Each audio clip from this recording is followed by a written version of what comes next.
Stan Bolovan, a fairy tale from Romania. Once upon a time what happened did happen, and if it had not happened, this story would not have been told. On the outskirts of a village, just where the oxen were turned to pasture and the pigs roamed about burrowing with their noses among the roots of the trees, there stood a small house. In that house lived a man who had a wife, and the wife was sad all day long. "Dear wife, what is wrong with you? You hang your head like a drooping rosebud," asked her husband one morning. "You have everything you want. Why can you not be married like other women?" "Leave me alone. Do not seek to know the reason," replied she, bursting into tears, and the man thought it was perhaps best to leave her alone. He could not, however, forget the matter, and a few days after he asked her once again, but he only got the same reply. At length he felt he could bear it no longer, and he tried a third time, and then his wife turned and answered him. "Good gracious," she cried, "why can you not let things be? If I were to tell you, you would become as wretched as I am. Only, believe me, it is far better for you to not know." But no man yet was ever content with such an answer. The more you beg him not to inquire, the greater is his curiosity. Eventually the wife gave in. "Well, if you must know, I will tell you. There is no luck in this house, no luck at all. Is not your cow the best milker in all the village? Are not your fruit trees as full of fruit as hives are of bees? Has anyone cornfields as ripe and rich as ours? You are talking nonsense when you say things like that." "Yes, all that you say is true, but we have no children." Then Stan understood. And when a man once understands and has his eyes opened, it is no longer well with him. From that day on, the little house on the outskirts contained an unhappy man as well as an unhappy woman, and at the sight of her husband's misery, the woman became more wretched than ever. And so matters went on for some time. Some weeks had passed, and Stan thought he would consult a wise man who lived a day's journey from their house. The wise man was sitting before his door when he came, and Stan fell on his knees before him. "Give me children, my lord, give me children." "Take care what you are asking," replied the wise man. "Will not children be a burden to you? Are you rich enough to feed and clothe them?" "Only give them to me, my lord, and I will manage." And at a sign from the wise man, Stan went his way. He reached home that evening, tired and dusty, but with hope in his heart. And when he drew near the house, a sound of voices struck his ear. He looked up to see the whole place full of children. Children in the garden, children in the yard, children looking out of every window. It seemed to the man as if all the children in the world must be gathered at his house, and none was bigger than the other. Each was smaller than the other, and every one was more noisy and more impudent and more daring than the rest. And Stan gazed and grew cold with horror as he realized that they all belonged to him. "Good gracious," he said to himself, "how many are there?" "There's not one too many," replied his wife with a smile, coming up with a crowd more children clinging to her skirts. But even she found it was not so easy to look after 100 children, and when a few days had passed and they had eaten up all the food in the house and they were hungry, they began to cry, "Father, I'm hungry, I'm hungry," till Stan scratched his head and wondered what he was to do next. It was not that he thought there were too many children, for his life seemed more full of joy since they had appeared, but now it came to the point that he did not know how he was to feed them all. The cow had ceased to give milk, and it was too early for the fruit trees to ripen. "Do you know, old woman," he said one day to his wife, "I must go out into the world and try to bring back food somehow, though I cannot tell where it is to come from." To the hungry man any road is long, and then there was always the thought that he had to satisfy 100 greedy children as well as himself. Dan wondered and wondered and wondered till he reached to the end of the world, where that which is mingled with that which is not. And there he saw, a little way off, a sheepfold with 7 sheep in it. In the shadow of some trees lay the rest of the flock. Stan crept up, hoping that he might be able to decoy some of them away quietly and drive them back to his house for food for his family. But he soon found out that could not be done. For at midnight he heard a rushing noise, and through the air there flew a dragon, who separated a ram, a sheep, and a lamb, and 3 fine cattle that were lying down close by. Besides these, he took the milk of 77 sheep, and he carried it home to his old mother, that she might bathe in it and grow young again. And this happened every night. The shepherd bewailed himself in vain. The dragon only laughed at him, and Stan saw that this was not place to get food for his family. But though he quite understood that it was almost hopeless to fight against such a powerful monster, the thought of his hungry children at home clung to him like a burr, and it would not be shaken off. And at last he said to the shepherd, "What will you give me if I get rid of the dragon?" "1 of every 3 rams, 1 of every 3 sheep, 1 of every 3 lambs," answered the shepherd. "It is a bargain," replied Stan, though at the moment he did not know how, supposing he did come off the victor, he would ever be able to drive so large a flock back home. However, that matter could be settled later. At present, night was not far off, and he must consider how it was best to fight the dragon.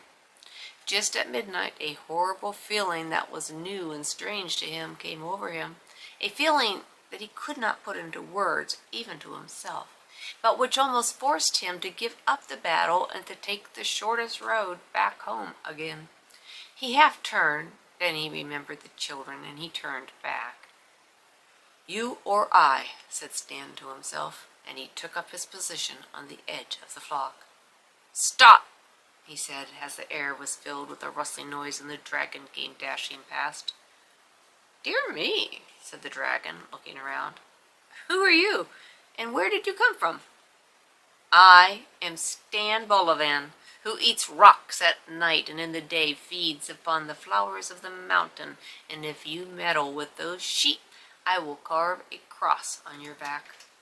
When the dragon heard these words, he stood quite still in the middle of the road. "But you will have to fight me first," he said in a trembling voice, for when you faced him properly, he was not brave at all. "I fight you?" replied Stan. "I could slay you with one breath."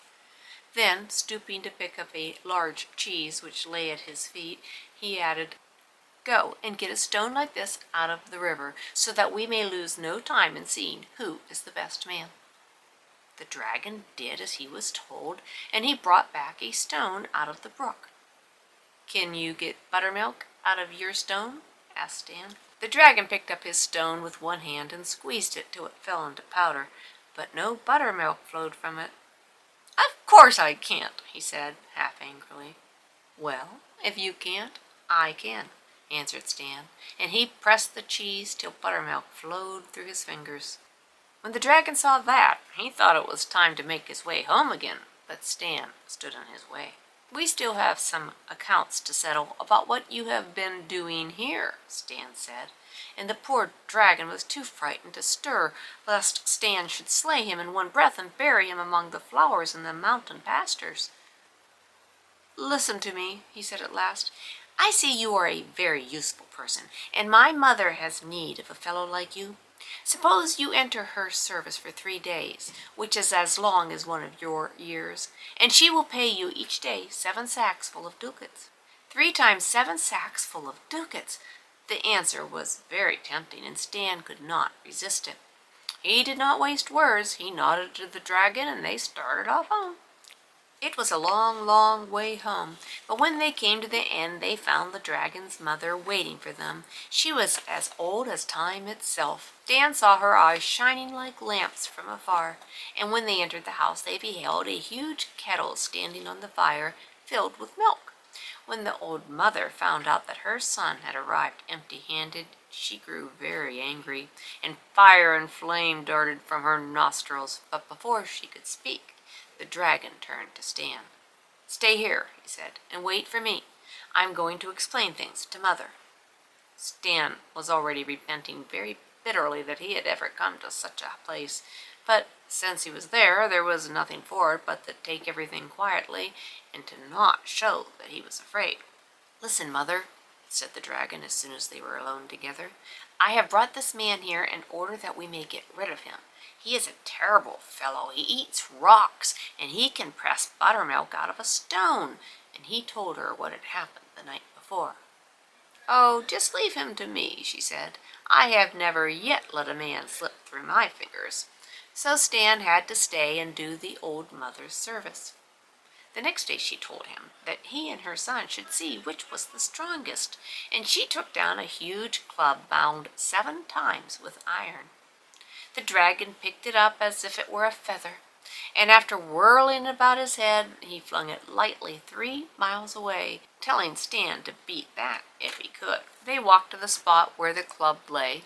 Stan stooped down, and then a great fear came over him, for he knew that he and all his children together would never be able to lift that club. "What are you doing?" said the dragon. "I was thinking what a beautiful club it was, and what a pity it should cause your death." "What do you mean, my death?" asked the dragon. "Only I am afraid that if I throw it you will never see another dawn. You don't know how strong I am." "Oh, never mind. Be quick and throw it." "If you are really in earnest, let us go and feast for 3 days. At any rate, it'll give you an extra 3 days of life." Stan spoke so calmly that the dragon began to become frightened, though he did not quite believe things would turn out the way Stan said.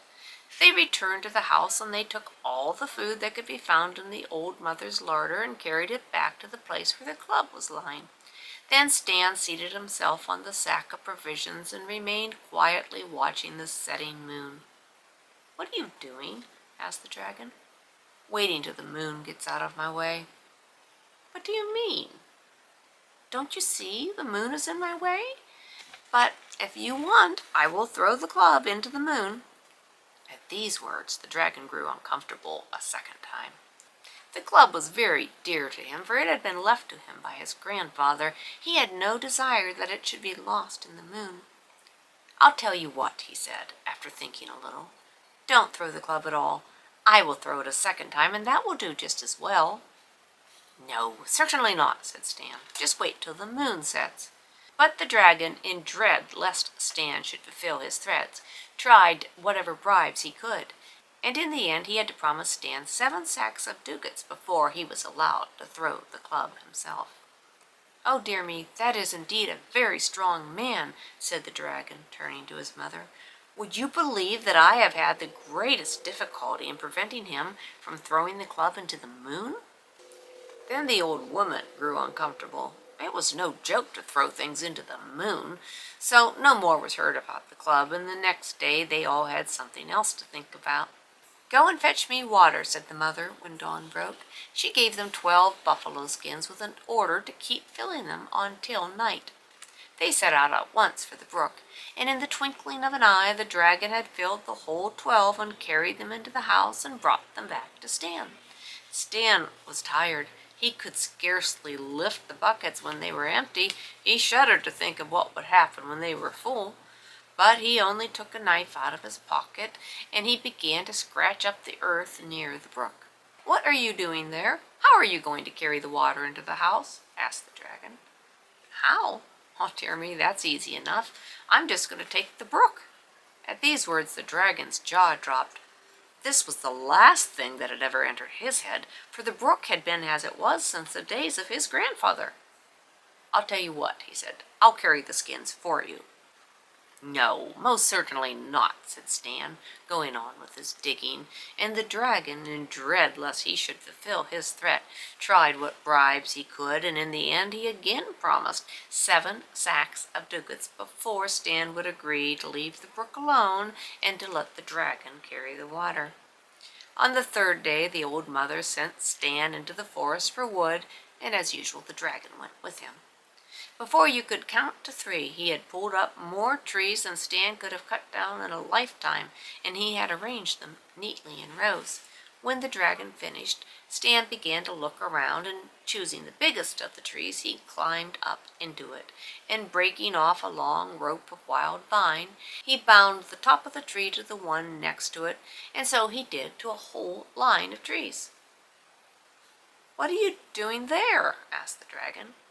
"Well, you can see for yourself," answered Stan, going quietly on with his work. "Why are you tying the trees together?" "Well, so to not give myself unnecessary work. When I pull one up, all of the others will come up too." "How will you carry them home?" "Dear me, don't you understand that I'm going to take the whole forest back with me?" said Stan, tying two other trees as he spoke. "I'll tell you what," said the dragon, trembling with fear at the thought of such a thing. "Let me carry the wood for you, and you shall have 7 times 7 sacks full of ducats." "Oh, you're a good fellow, and I agree," answered Stan, and the dragon carried the wood.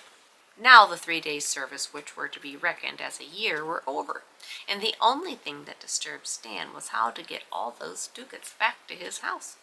In the evening the dragon and his mother had a long talk, but Stan heard every word through a crack in the ceiling. "Woe to us, mother," said the dragon. "This man will soon get us into his power. Give him his money. Let us be rid of him." But the old mother was very fond of money. She did not like this idea. "Listen to me," she said. "Tonight you must murder him." "I am afraid of him," answered the dragon. "There's nothing to fear," replied the old mother.